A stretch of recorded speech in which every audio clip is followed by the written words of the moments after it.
In this video, we'll see how to allow another person to connect to your virtual machine as a particular user. I'll assume you already have a virtual machine running and that you're able to connect to it to execute commands. If not, check out the videos listed above. On my VM, I'm already logged in using an RSA public key private key pair.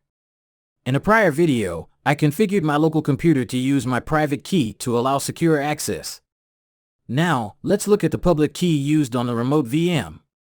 I'm already logged onto my cloud machine as the OPC user and in my home directory.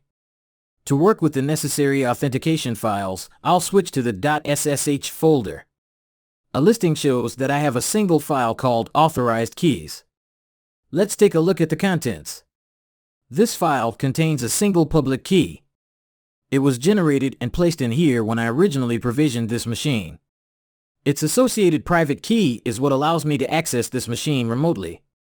Now, I want to configure this machine to allow my professor to log in as the OPC user to help me configure my machine and to grade my work.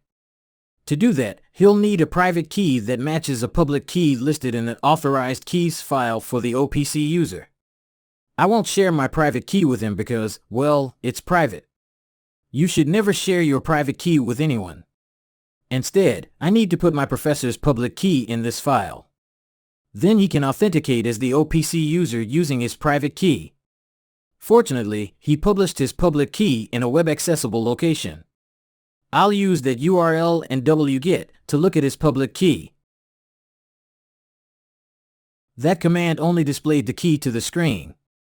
I'll need to append it to the authorized keys file by running the command again and redirecting its output to the end of the file.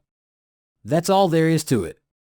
Let's display the file contents again so we can see that both public keys are now included. Now, my professor can log in securely too.